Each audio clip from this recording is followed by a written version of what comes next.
வியூசர் நேயர்கள் அனைவருக்கும் வணக்கம். நான் பல முறை சொல்லியிருக்கேன், எடப்பாடி பழனிசாமி அவர்கள் என்பவர் மிகச்சிறந்த ராஜதந்திரி. அவர் மனசுல என்ன இருக்குதுன்னு யாராலையும் சொல்ல முடியாது. அவர் சரியான முடிவுகளை எடுக்கக்கூடியவர். அது மட்டும் இல்லாம அவர் ஒரு முடிவு எடுக்கும்போது நமக்கு அது மீது விமர்சனங்கள் வரும். என்ன இவர் இப்படி பண்ணிட்டாரு, இப்படி பண்ணாம இருந்திருக்கலாமோ அப்படிலாம் நம்ம நினைப்போம். ஆனா கொஞ்ச நாள் கழிச்சு போனதுக்கு பிறகுதான் தெரியும், ஆஹா எடப்பாடி பழனிசாமி அன்றே கணித்தார் எடப்பாடி பழனிசாமி அப்படின்றவர் நமக்கு தோணும். அவர் சரியாதான் அன்னைக்கு செஞ்சிருக்காரு அப்படின்னு. அதற்கு உதாரணம் தான் ஓபிஎஸ், சசிகலா. இவர்களை கட்சிக்குள்ள சேர்க்காம தள்ளி விட்டது, தேமுதிகவை தூக்கி வெளியில போட்டது. இதெல்லாம் எடப்பாடி பழனிசாமி அவர்கள் ஆரம்பத்துல செய்யும் போது எல்லாரும் என்ன நினைச்சாங்கன்னா, கட்சியில அவங்கள சேர்த்திருக்கலாம், ஐயோ தேமுதிக போயிடுச்சே அப்படிலாம் நிறைய பேர் ஆரம்பத்துல ஒரு அந்த விஷயங்கள்லாம் செய்யும் போது நிறைய பேர் அப்படியே இந்த மாதிரி நினைச்சிருப்பீங்க. ஆனா இப்ப பாத்தீங்கன்னா தான், ஆஹா எடப்பாடி பழனிசாமி மிக சரியாக தான் செஞ்சிருக்காரு. அந்த ஓபிஎஸ் பக்கா திமுக காரன், அவனை அழகா கண்டுபிடிச்சு அந்த கருப்பாட்டை பல ஆண்டுகளாக அதிமுகவில் உட்கார்ந்து கொண்டு உளவு வேலை பார்த்து கொண்டிருந்த அந்த கருப்பாட்டை அடிச்சு துரத்தியாச்சு. புரியுதுங்களா? அடிச்சு துரத்தியாச்சு. அது மட்டும் இல்லாம இந்த பக்கம் சசிகலா, இது உங்க மனசுக்குள்ள கடைசி வரைக்கும் நான் தான் பொதுச்செயலாளர் சொல்லிட்டு இருந்தவங்க, இவங்களை தூக்கி உள்ள விட்டாலும் கட்சியை ரெண்டா உடைச்சிருவாங்கன்னு தெரிஞ்சதால்தான் அவங்களையும் முடியாது, போ கிளம்பு அப்படின்னு சொல்லிட்டு இன்னைக்கு அவங்க தனி கட்சி எல்லாம் தொடங்கிட்டாங்க. இப்போ தேமுதிக விஷயம், இந்த தேமுதிகவை மிக சரியாக கணித்தார் எடப்பாடி பழனிசாமி.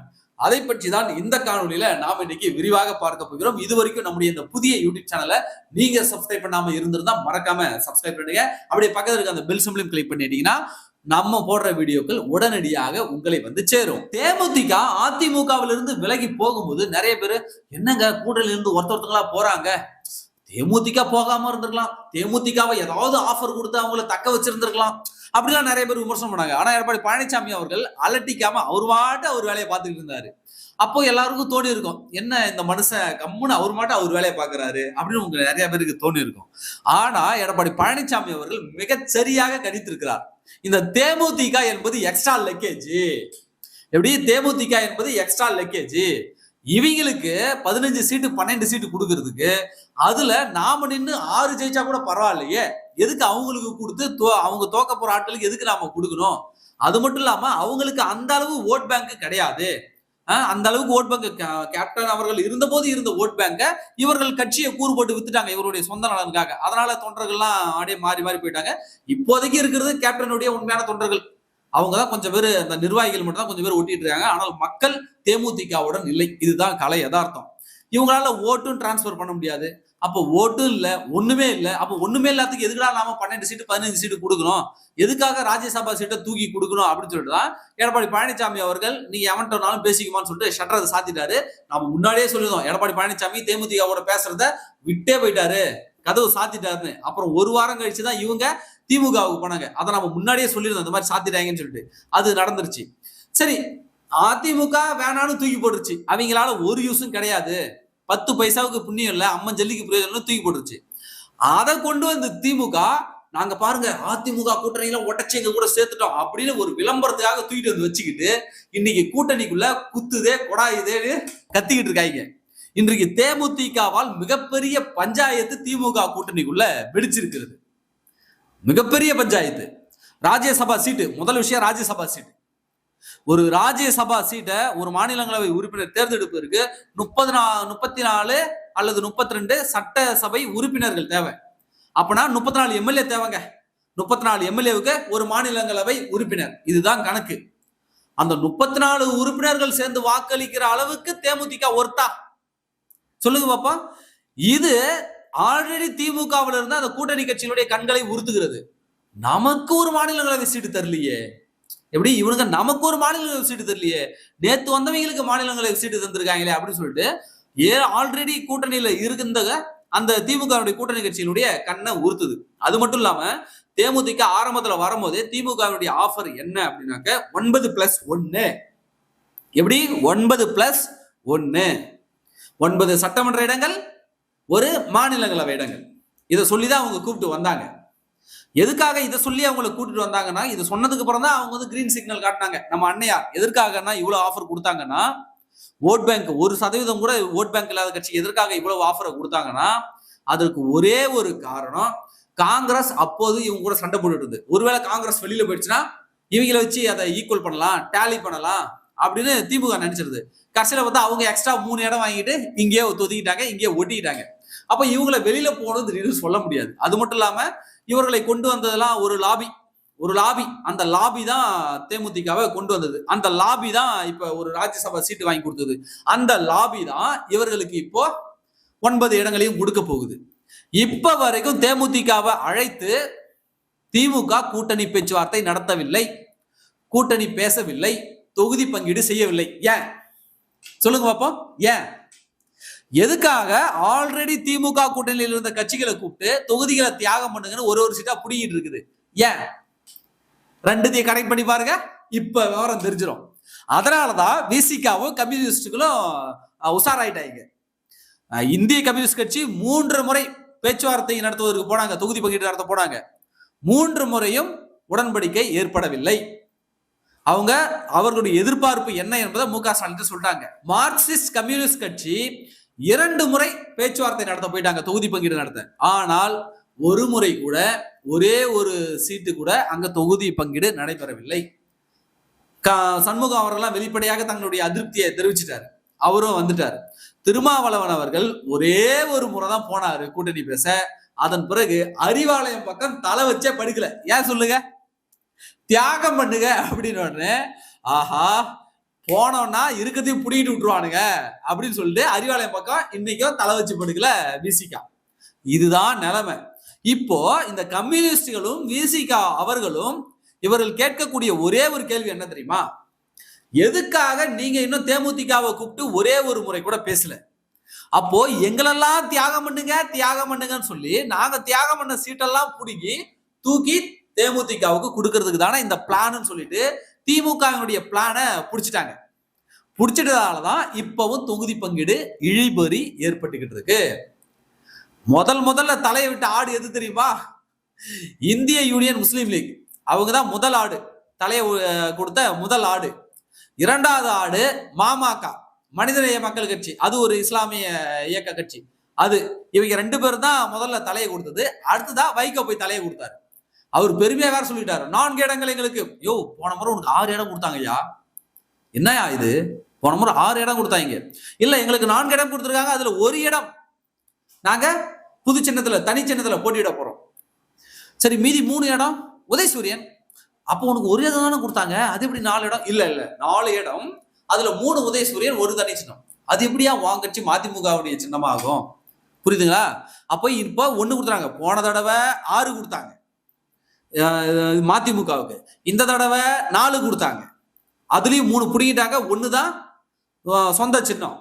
அடுத்த தடவை அந்த 1 இல்ல, நீ நானும் ஒரே கட்சி, ஒன்னாயா பங்கீடு பேசுற மாமச்சான் அப்படின்னு ஸ்டாலின் தோல் மேல, இவரு வைகோ தோல் மேல கையப்பட்டு என்ன மச்சான் அப்படின்னு இப்படி கேட்கிற அப்படின்னு கேட்டுட்டு அவர் மட்டும் அடுத்த முறை அதெல்லாம் கேட்காதீங்க, உங்களுக்கு இதயத்தில் இடம் உண்டு அப்படின்னு சொல்லிட்டு அடுத்த முறை மதிமுக சொல்லிய முடிச்சு விட்டுருவாங்க.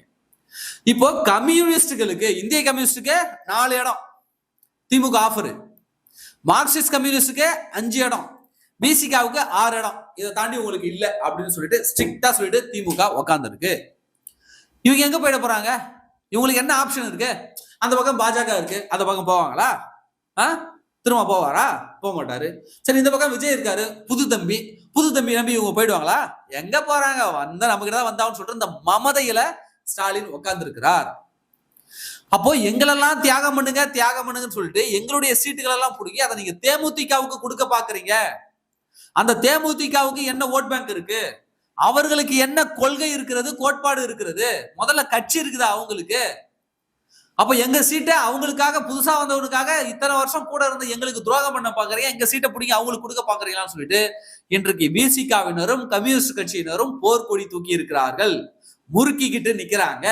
அதனாலதான் இன்னும் தொகுதி உடன்படிக்கை ஏற்படவில்லை.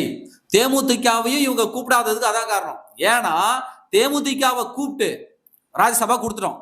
இப்ப ஆல்ரெடி 9 இடங்கள் கொடுக்கறோம்னு சொல்லி தான் கூட்டு வந்தாங்க. இப்ப 9 இடத்த தேமுதிக தூக்கி கொடுத்துட்டாங்கன்னு வச்சுக்கீங்களேன்.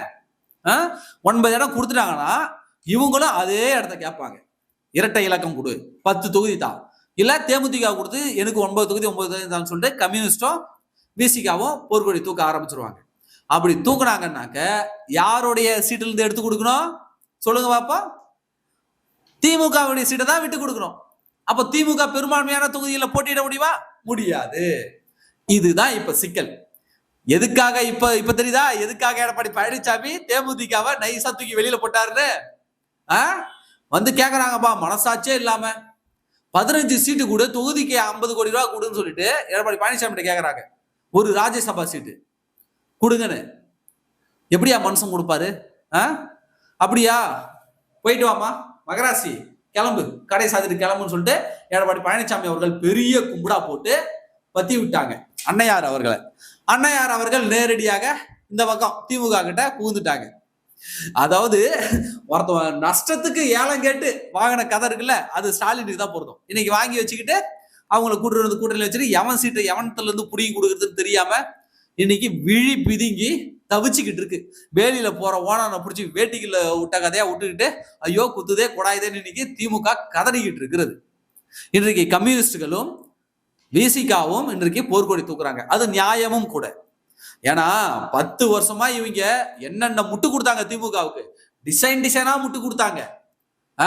முரட்டு முட்டு எல்லாம் கொடுத்துருக்காரு. திரும்ப எப்படி முரட்டு முட்டு கேட்டா தோழமை சுட்டு அப்படின்னு நொட்டுவார். எப்படி கேட்டா தோழமை சுட்டு அப்படின்னு நொட்டுவார். எவ்வளவு பிரச்சனைகள் இங்க நடந்திருக்கிறது. துவாரத்தையும் பொத்திக்கிட்டு அப்படியே அமைதியா கேட்டா தோழமை சுட்டு அப்படின்னு இந்த ஆட்சிக்கு அவ்வளவு முட்டு கொடுத்தாரு. அவங்களாம் நினைச்சா பரிதாபமா இருக்குது. யோ நேத்து வந்த தேமுதிக 1% ஓட்டுக்கு கூட வக்கில்ல, 1/2% கூட இல்ல, 0.40 1/2% கூட வர்றதுக்கு இன்னும் 10 பாயிண்ட் இருக்குது. அப்பேற்பட்ட கட்சிக்கு 9 தொகுதியை தூக்கி கொடுக்குது திமுக. ஒரு ராஜ்யசபா சீட்டு கொடுக்குது. இத்தனை வருஷம் இந்த கம்யூனிஸ்டுகளும் விசிகாவும் இவ்வளவு முட்டு கொடுத்தீங்களேயா? ஸ்டாலினிடம் மண்டி போட்டு அவருடைய கால்களை நக்கினீர்களேயா? உங்களை அவர்கள்லாம் ஒரு கூந்தலா கூட மதிக்கல பாத்தியா? சொல்லுங்க பாப்பா. காங்கிரஸ் உசாருப்பா, இந்த விஷயத்துல காங்கிரஸ் உசாரு. இவங்க கிட்ட நாம குழஞ்சோம் வேலைக்கு ஆவாது. புடி விஜய் தம்பி அவரு நான் வணக்கங்கண்ணா அப்படின்னு அந்த பக்கம் திமுகவுக்கு கிளி ஆயிடுச்சு. ஆஹா இவனுக்கு என்ன இவன் இங்க சிக்னல் கொடுக்குறான், அவன் அங்க சிக்னல் கொடுக்குறான், ஒன்னாயிடுவானுங்களோ அப்படின்னு சொல்லிட்டு எக்ஸ்ட்ரா 3 இந்தா வச்சுக்க அப்படின்னு கொடுத்தோன்னே அப்பா நல்ல வேலை தியாகம் பண்ணுன்னு சொல்லிட்டு நம்ம சீட்டுல குறைக்கல.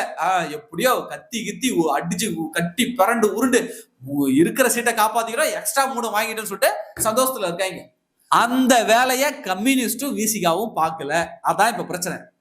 போய் ஒட்டி உறவாடிட்டாங்க, கொஞ்சம் குழாவிட்டாங்க. ஒருவேளை கூட்டணி பேச்சுக்கு போகாம விஜய் மிகவும் நல்லவர், விஜய் ஒரு தவிர்க்க முடியாத சக்தி, இப்படிலாம் இந்த கம்யூனிஸ்டும் விசிகாவும் பத்திரிகையாளர் சந்திப்பு நடத்திருந்தாங்கன்னாக்க திமுக பயந்து வந்துகிட்டு அப்பா வாங்கப்பா இந்தாப்பா 2 சீட்டு இந்த எக்ஸ்ட்ரா வச்சுக்க அப்படின்னு கொடுக்கும். இவங்க போயிட்டு இல்லை அவருக்கெல்லாம் என்ன தெரியும், அதிமுக அது தேராத கட்சி, திமுக தான் வெல்லக்கூடிய கூட்டணி அப்படின்னு சொல்லிட்டு அங்க போய் நின்னாங்க. கடைசியில பார்த்தா இன்னைக்கு பெரிய அல்வாவா எடுத்து ஸ்டாலின் அனைவர் வாயிலும் வச்சுட்டார். இப்ப அறிவாலயம் பக்கம் தலை வச்சு படுப்பாங்கன்றீங்க. இவங்க இருக்கிறதையும் புடிங்கிட்டு விட்டுருவாங்க, கிளியில இருக்காங்க. அதனாலதான் இந்திய கம்யூனிஸ்ட் கட்சி 3 முறை பேச்சுவார்த்தை நடத்தியும் இன்னும் தொகுதி உடன்பாடு நடத்தவில்லை. மார்க்சிஸ்ட் கம்யூனிஸ்ட் கட்சி 2 முறை பேச்சுவார்த்தை நடத்தியும் இன்னும் தொகுதி உடன்பாடு முடிவடையவில்லை. விசிகா உஷாரா ஒரே தடவை போனாங்க. அவங்க மைண்ட் செட்டை புரிஞ்சுக்கிட்டு அதுக்கப்புறம் அந்த பக்கம் தலையே வைக்கல. இதுதான் இவர்களுடைய நிலைமை. இன்றைக்கு எல்லாரையும் தியாகம் பண்ணுங்கன்னு சொல்லி ஒண்ணுமே இல்லாத அம்மா ஜல்லிக்கு பிரயோஜனம் இல்லாத தேமுதிகவை எக்ஸ்ட்ரா இடங்களை தூக்கி கொடுத்து மிகப்பெரிய தோல்வியை திமுக சந்திக்க போகிறது. அதனாலதான் சொல்றோம் எடப்பாடி பழனிசாமி அவர்கள் ராஜதந்திரி, கெட்டிக்காரர். நன்றி.